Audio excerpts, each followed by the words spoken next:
जय जगत गुरु जय भारत।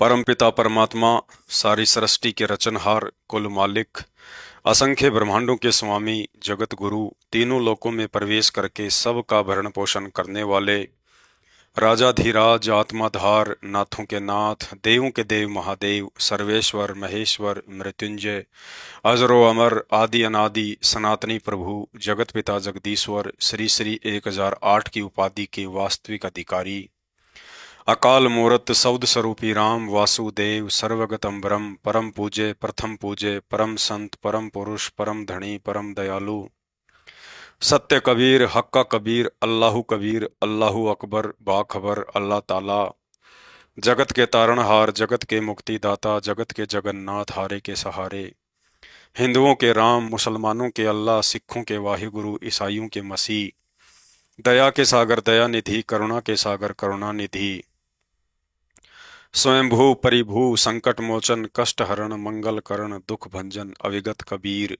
निर्विकार निर्विषम परमात्मा, अलय अलेख सतगुरु, आदि अनादि सतगुरु, असली मर्यादा पुरुषोत्तम, असली राम, असली कृष्ण, असली घनश्याम, असली मुरारी, राजाओं के राजा, महाराजाओं के महाराजा, शहंशाहों के शहंशाह, सम्राटों के सम्राट, भगवानों के भगवान, अल्लाहों के अल्लाह, प्रभुओं के प्रभु, मसीहाओं के मसीह, सच्चे वाहिगुरु, बाबाओं के बाबा, पीरों के पीर, सर्वगुण संपन्न, अनंत कोटि कलाओं के स्वामी, अनंत कोटि ब्रह्मांडों के नायक, योगियों में महायोगी, ध्यानियों में महाध्यानी, सिद्धों में परम सिद्ध, ज्ञानियों में तत्व ज्ञानी, ब्रह्म ज्ञानी, महाज्ञानी, परम ज्ञानी, युवा कबीर, समरथ कबीर, असंवात, अमित ओझा, सच्चे रहनुमा, करीम अल्लाह, सुभान अल्लाह, दुनिया के अंतिम पैगंबर, 8 सितंबर 1951 से गांव धनाना, जिला सोनीपत, हरियाणा, भारतवर्ष की पावन भूमि पे प्रकट रियल कल की भगवान, संत शिरोमणि सतगुरु रामपाल जी परमेश्वर जी के चरण कमल में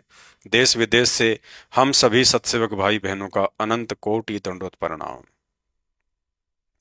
सत्साई भाई और बहनों, शंका समाधान के एपिसोड नंबर 9 में आप सभी का स्वागत है। तो चलिए शुरू करते हैं शंका समाधान। शंका: उपदेशी भगत या भगतमती के शरीर छोड़ने के बाद उसके जूते, चप्पल व कपड़े आदि सामान प्रयोग कर सकते हैं या नहीं। परम पूज्य सतगुरु रामपाल जी भगवान ने संध्या आरती में बताया, मन कर धीर बांध ले रे बोरे, छोड़ देना पछलियों की रीत, सतगुरु तारेंगे। अर्थात सच्चे सतगुरु की शरण में आने के बाद साधक ने उन तमाम लोक वेद पर आधारित व्यर्थ की सांसारिक परंपराओं का परित्याग कर देना चाहिए जो सदियों से समाज में प्रचलित हैं। ऐसी ही एक परंपरा के तहत मरने वाले व्यक्ति के कपड़े आदि भी उसके साथ ही आग में जला दिया करते हैं। कारण यह था कि समाज में चारों तरफ शास्त्र विरुद्ध साधना ही हुआ करती थी, जिसके चलते मरने के बाद गीता जी अध्याय नंबर 9 श्लोक नंबर 25 के अनुसार देवी देवताओं को पूजने वाले और श्राद्ध निकालने वाले व्यक्तियों का भूत प्रेत की योनि में जाना तय होता है। अतः इस भय से उस मरने वाले व्यक्ति का समस्त सामान या तो उसके साथ ही चिता में डालकर जला दिया करते थे या घर से कहीं दूर फेंक दिया करते थे, ताकि भूत प्रेत बनने के बाद उस आत्मा का उस घर में फिर से प्रवेश ना हो। इसी भय के चलते मरने वाले की अस्थियों को भी गंगा जी में डालने की परंपरा शुरू हुई थी। परंतु पूर्ण मोक्षदाता सतगुरु रामपाल जी भगवान के भक्तों को इस बात की चिंता नहीं करनी चाहिए, क्योंकि हमें शास्त्र अनुकूल भक्ति साधना प्राप्त है तथा शरीर छोड़ने के बाद दो ही परिणाम निकलेंगे। पहला, यदि आजीवन गुरु को परमात्मा मानकर उनके प्रत्येक वचन को फॉलो करते हुए मर्यादित भक्ति करते रहेंगे तो हमारा पूर्ण मोक्ष निश्चित है। उसके बाद ना देवता बनना, ना भूत प्रेत बनना और ना ही लक 84 में पशु पक्षी बनना, अर्थात सीधा सतलोक को प्राप्त होंगे। और दूसरा, यदि भक्ति करते करते भी अंत में पैर फिसल जाता है, यानी उपदेश लेने के बाद भी गुरुजी के प्रति मन में दोष आ जाता है, मर्यादा में रहकर भक्ति नहीं करते हैं या बीच में किसी दबाव या लोक लाज के कारण भक्ति छोड़ देते हैं, परंतु गुरुदेव भगवान की निंदा चुगली या विरोध करके गुरुद्रोही नहीं बनते हैं, तो ऐसा व्यक्ति भूत प्रेत व पशु पक्षियों की योनि में जाने से बच जाता है। तथा उस समय तक मनुष्य जन्म ही प्राप्त करता रहेगा जब तक कि परमात्मा उसे दोबारा शरण में लेकर सतलोक नहीं भेज देते हैं। इसलिए किसी भी उपदेशी भगत या भगतमती की सामान्य मौत होती है तो उसके जूते, चप्पल, कपड़े व भक्ति की सामग्री जैसे सुमरनी, भक्तिबोध, मंत्र कार्ड आदि को फेंकना या जलाना नहीं है, बल्कि काम में लेना है। वैसे तो पूर्ण परमात्मा सतगुरु रामपाल जी भगवान से उपदेश प्राप्त करके मर्यादा में रहकर भक्ति करने वाला भगत किसी भी असाध्य रोग से पीड़ित नहीं हो सकता।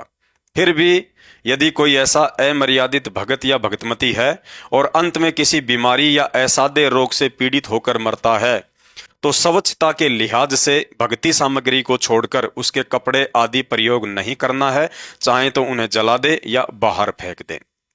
शंका: मैं उपदेशी हूं, मेरा बच्चा अभी छोटा है, मेरे साथ खाना खाने की जिद करता है, उसे साथ में खाना खिलाने से मर्यादा खंडित होगी या नहीं? गुरुदेव भगवान ने बताया कि 3 वर्ष की उम्र के बाद बच्चे को परमात्मा के मार्ग से जोड़ देना चाहिए, क्योंकि 3 वर्ष के उपरांत बच्चा बोलना व समझना शुरू कर देता है। यदि आपका बच्चा 3 वर्ष से कम उम्र का है तो उपदेशी माता पिता के साथ भोजन कर सकता है। जब बच्चा 3 वर्ष का पूरा हो जाए तो उसके बाद या तो उसे गुरुदेव भगवान से नाम दीक्षा दिलवाएं, अन्यथा उसके साथ एक ही बर्तन में भोजन करना बंद करें, अन्यथा मर्यादा खंडित होगी। शंका: उपदेश प्राप्त करने के बाद मीठी सुपारी या मीठा पान खा सकते हैं या नहीं? गुरुदेव भगवान के आदेश व ज्ञान आधार से उपदेशी भगत भाई बहनों व बच्चों को मीठी सुपारी या मीठा पान ना ही तो खाना है और ना ही खिलाने में किसी का सहयोग करना है। मीठी सुपारी और मीठा पान खाना एक प्रकार की गंदी आदत भी है और शौक भी है, जो कि काल की ही खुराक है। अतः ऐसी गंदी आदत से स्वयं भी दूर रहें और बच्चों को भी दूर रखें। पान या सुपारी मीठी हो या नशीली, संत रामपाल जी के भक्तों के लिए पूर्णतया वर्जित है। शंका: क्या उपदेशी भगत कमीशन अर्थात दलाली से संबंधित काम कर सकता है तथा भगत को कमीशन लेना चाहिए या नहीं? परम पूज्य सतगुरु रामपाल जी भगवान ने बताया कि भक्ति मार्ग में हक अलाल की कमाई का बहुत बड़ा महत्व है। किसी की आत्मा दुखाकर या धोखा देकर कमाया गया पैसा भक्ति मार्ग में जहर के समान है। एक सत्संग में पूज्य गुरुदेव जी ने बताया कि जिसके घर में अनैतिक तरीके से की गई कमाई का पैसा आता है तो उस व्यक्ति ने अपने परिवार के सदस्यों को जहर खिलाने की आवश्यकता नहीं पड़ेगी, अर्थात वह अनैतिक कमाई ही जहर का काम करेगी। जैसे दलाली का पैसा, रिश्वत का पैसा, मिलावट का पैसा, नशे का कारोबार, मांसाहार व वेश्यावृत्ति का कारोबार तथा मुफ्त का सरकारी राशन। इस तरह की अनैतिक कमाई भविष्य में किसी लाइलाज बीमारी या दुर्घटना के चलते पीड़ा व परेशानी का कारण बनेगी। अतः यदि किसी उपदेशी बहन का पति, पिता या ससुर इस तरह की अनैतिक कमाई लाकर उसे देता है तो गुरुदेव के आदेश अनुसार उपदेशी भगत भाई बहनों ने उस पैसे को हाथ भी नहीं लगाना है। ध्यान दें, कमीशन की कमाई 2 तरह की होती है, एक जायज और दूसरी नाजायज। खेतीबाड़ी और मजदूरी के अलावा यदि भगत अपने पास से या उधार लेकर स्वयं का कोई छोटा मोटा काम धंधा शुरू करता है और उसमें जो भी मुनाफा होता है वह कमीशन जायज है। दूसरा, यदि आप स्वयं की जेब से पैसा ना लगाकर 2 पार्टियों के बीच एक एजेंट बनकर पैसा कमाते हैं तो वह कमीशन नाजायज है। जैसे 2 व्यक्तियों के बीच कमीशन लेकर प्रॉपर्टी का सौदा करवाना तथा शेयर मार्केट में पैसा इन्वेस्ट करना भी भक्ति मार्ग में नाजायज कमाई के अंतर्गत आता है, क्योंकि शेयर मार्केट में पैसा लगाना जोखिम भरा काम है। सामान्य भाषा में इसी को जुआ खेलना कहते हैं। यदि पैसा डूब गया तो दुख और चिंता में भक्ति बर्बाद होगी, और यदि जीत गया तो आगे से आगे उस हराम की कमाई के चलते काल आपको कुकर्म करने के लिए प्रेरित करता रहेगा। अतः ज्ञान आधार से एक उपदेशी भगत के लिए शेयर मार्केट और नाजायज कमीशन के कार्य भगत के लिए मानसिक परेशानी व अनैतिक कमाई के अंतर्गत ही आते हैं। शंका: उपदेशी भगत MLM अर्थात मल्टी लेवल मार्केटिंग कंपनी में काम कर सकता है या नहीं? MLM अर्थात मल्टी लेवल मार्केटिंग कंपनी में पैसा लगाने से पहले या वहां पर जॉब करने से पहले 100 बार विचार अवश्य करें। इस तरह की ज़्यादातर कंपनी कुछ समय तक आपको विशेष पैकेज, सैलरी या इंसेंटिव देकर आपके माध्यम से ज़्यादा लोगों का पैसा इन्वेस्ट करवाती है और कुछ दिन या वर्षों के बाद पता चलता है कि वह कंपनी पब्लिक के करोड़ों रुपए लेकर फरार हो गई है। अतः पैसों के लालच में आकर इस तरह की कंपनी में काम करने व किसी परिचित का पैसा लगवाने से पहले भगत को बहुत विचार करना चाहिए, अन्यथा मानसिक तनाव व अवसाद के चलते आपकी भक्ति में बाधा उत्पन्न हो जाएगी। अतः परमात्मा कहते हैं, बिना सोचे समझे जो करे पाछे सो पछताए, काम बिगाड़े आप ना और जग में हो तसाए। अतः ज्ञान आधार कहता है कि चिंता मुक्त होकर भक्ति करने के लिए इस तरह के अस्थायी व रिस्क वाले कार्य करने से एक उपदेशी भगत को बचना चाहिए। शंका, किसी भगत या जगत वाले भाई बहनों से पैसों का उधार लेन देन कर सकते हैं या नहीं? गुरुदेव भगवान ने बताया कि उपदेशी भगत अपने एक दूसरे भगत भाई बहनों से उधार मदद ले भी सकते हैं और किसी की मदद कर भी सकते हैं, लेकिन कुछ मर्यादाओं को ध्यान में अवश्य रखना है। नंबर 1, यदि आप मदद करने में सक्षम हैं तो अवश्य मदद करें, लेकिन यह भी अच्छे से जांच लें कि उसकी जरूरत जायज है या नहीं। कहीं आपका पैसा किसी मर्यादा विरुद्ध अनैतिक कार्य में प्रयोग तो नहीं किया जा रहा है, अन्यथा उसमें सहयोग के चलते आप भी पाप के भागी बनते हैं।